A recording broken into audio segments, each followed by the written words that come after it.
On the 3rd of November, I submitted an application that would change the entire course of my life and land me a remote job at just 18 years old. And in this video, I'm going to show you exactly how I got hired. So I'm going to show you my strategy, my work experience, my portfolio, how the interview went, everything.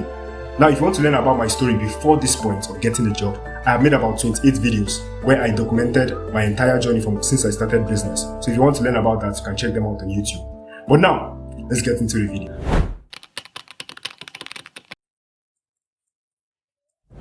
So, before I applied to this role, I had about 3 work experiences, and I'll just go through them in order. The first one was that I worked as a content management specialist for an education company in Nigeria. So I remember I was managing their content, their social media, and some of their email communications. And my salary then was 10,000 naira. So the month is going to finish, and I'm going to receive 10,000 naira in my bank account.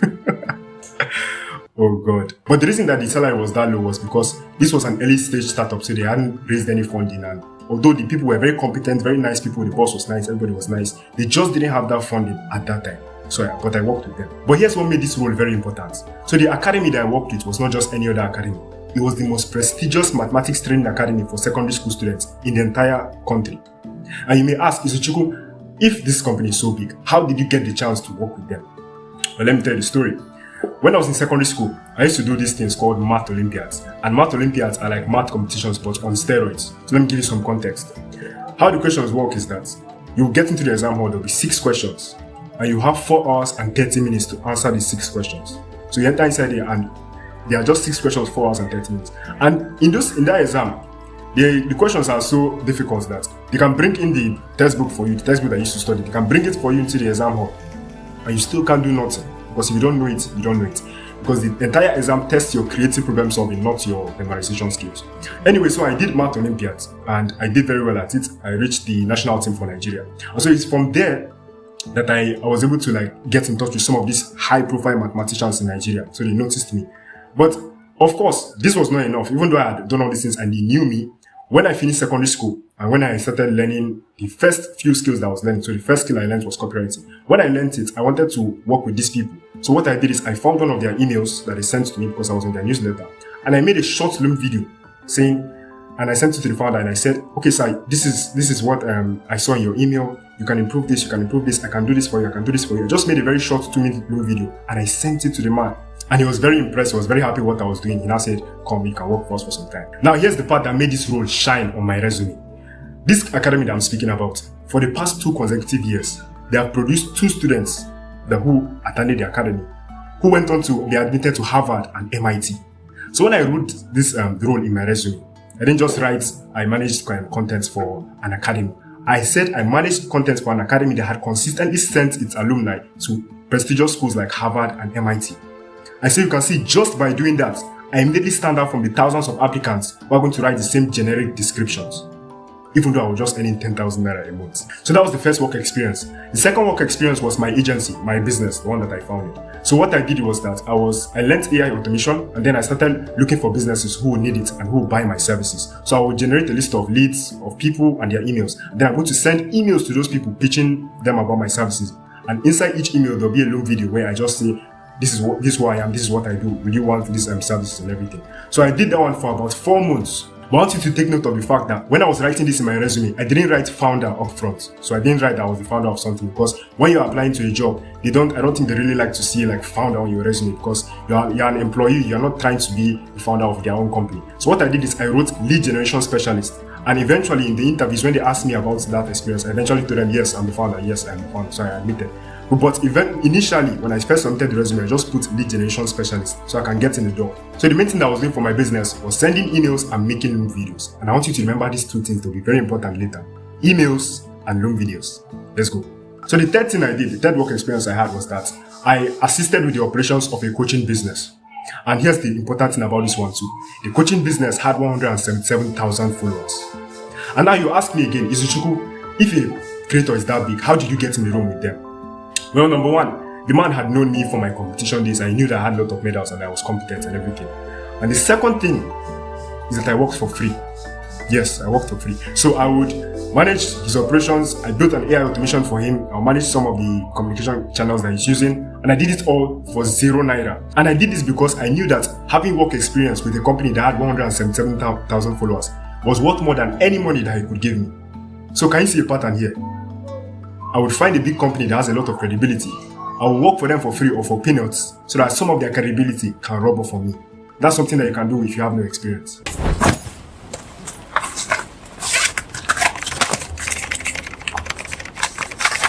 So my portfolio was just a list of AI automation projects that I had done in the past.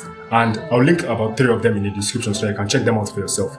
But I believe that my portfolio is one of the things that really carried my application, because the manager himself said it in the interview that he had gone to YouTube and watched some of my projects, and he was actually impressed. So that's something that actually was a big plus for me. Now here's a clip of one of the videos here. Most people take 2 to 4 hours to craft and personalize a high quality proposal and forward it to a prospect. This system does it in 5 minutes. And the thing with this type of videos is that people usually use Loom software to record it. So I myself, I've mentioned Loom before in this video. And the thing with me and Loom is that I initially had money to buy Loom, but eventually I ran out of it, so I couldn't use Loom again. So I developed my own workaround to be able to record this type of videos where you can see me, you can see the screen, and I'm explaining stuff.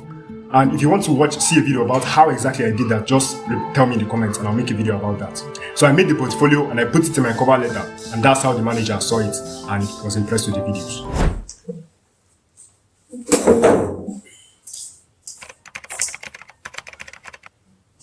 So there were 3 interviews that I did to land this job. And the first one was an AI interview. So you're going to get into a call with AI. AI is going to be asking you questions and you're going to be answering back. And if I'm being honest, I didn't want to take this interview, because at the time of making this job application, I had already done about 70 applications and I had gotten rejected so many times that now that I had an interview and it was with AI, I was thinking, why can't they talk to me face to face? Why are they leaving me with AI? So I almost didn't take this interview, but I'm very glad that I did. So I did the interview with AI, asked me some questions, I answered it, and at the end of the day, I moved to the next stage, second interview. And this one was with one staff of the company. So this staff that was interviewing me was going to be my direct superior in the company. And so she started by asking about my life story and my previous work experience. Remember when I told you that you should remember the word Loom videos? This is where it comes in handy. Because for the past 6 months before that time that I had that interview, I had been recording myself 2 to 3 times a week. So it's either I'm recording a Loom video or I'm recording a YouTube video like this one. And over that time of recording, I had developed the skill of communication, the skill of selling myself, the skill of establishing rapport with someone. And so when I had this interview, I was able to answer her questions correctly. I made sure that she knew that I was competent. That said, that's not the only reason why this interview went well. Because before the interview, I also watched this video by Leila Homozi about how to interview properly. So I'll link it in the description. I highly recommend it if you're preparing for an interview. So that was the second interview. And after the second interview, I was given a writing assessment. So they told me to write a code email for a specific scenario in the task that I'm going to be doing. Now remember when I told you to remember the word emails? If you can remember, when I was running my agency, I was sending code emails every single day. So because I was sending emails every day and it was very repetitive, I had to spend a lot of time learning how to make the emails more efficient. So I took courses in code emails to understand code email psychology and how to get people to reply. I tested different subject lines. I did a lot of things. So when they gave me this task, I simply applied what I had learned from all those things. And at the end of the day, they invited me to the final interview. So the final interview was with 2 staff of the company. And they started out by asking me about the writing assessment, about what I did and everything.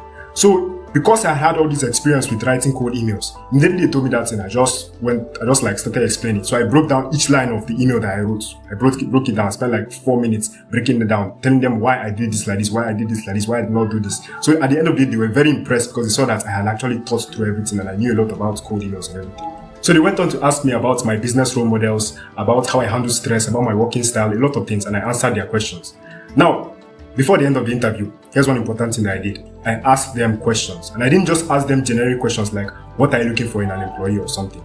I made my questions very specific and personalized to the person I was asking it to. So before the interview, I researched the 2 people that I was going to do an interview with. And one of them was he was the head of company culture. So he was the one that was going to promote the culture of the company among the employees. So I knew that he was going to be assessing me based on how I fit into that culture. So I researched him and I saw that he valued, or the values he wanted to imbue into the company culture were adaptability, resourcefulness, and agency. So during the interview, I asked him, "Sir, I saw that you valued adaptability, resourcefulness, and agency. When was the last time that one of your employees embodied it so well that you were impressed?" And so, just by asking that question, he can tell that I researched the company. He can tell that I researched him specifically, and he can tell that I care about the company values. So eventually he told me about one of his employees and how she did a very good job and everything. And when he finished telling me, I said, "Oh, that's amazing. I'm going to like to meet this person one day." And he replied by saying, "Oh, I'm sure you guys will go well together." So immediately they were already dangling the job offer over my head. The last question I asked them was very bold. So I asked them, based on our conversation today, what's the biggest concern you have about my fit for this role? I want to address it directly. And the reason I did this is because I wanted them to bring out all the doubts they had about my fit for the role, so that I could just handle them one by one, so I can remove it and show that I am fit for this role. And eventually they brought some points, even though they themselves told me that they were not that serious, but they brought some points. I handled them. I told them, okay, I'm ready to do this. I'm ready to fix this. I'm ready to like perform well and do well for this role and everything. And at the end of the day, they gave me the job offer in the interview. They didn't tell me that they'll get back to me. They gave me in the interview. And so I was very excited. And they actually told me that they had made the decision to give me the job before the interview, before the final stage. So after I wrote that writing assessment, they already knew that, yeah, they wanted to pick this person. But they just wanted to have a final interview to confirm that they were not crazy or anything. And I guess that my biggest takeaway from this entire experience is exemplified in this quote. And I don't remember who said it, but I'm just going to say it. Life can only be lived forwards, but you can only understand it backwards. And I'm saying this because the months that I spent sending cold emails, I didn't know that I was going to use those cold emails for this specific job. I didn't know that there was going to be a writing assessment like 5 months in the future. I didn't know. The time that I spent working as a content management specialist and earning 10,000 naira a month, I didn't know that it was going to turn into something big in the future. So if you're also on your journey and you don't know where everything is going to connect at the end, just let me know in the comments where you are. Let's support each other. Thanks for watching. We move.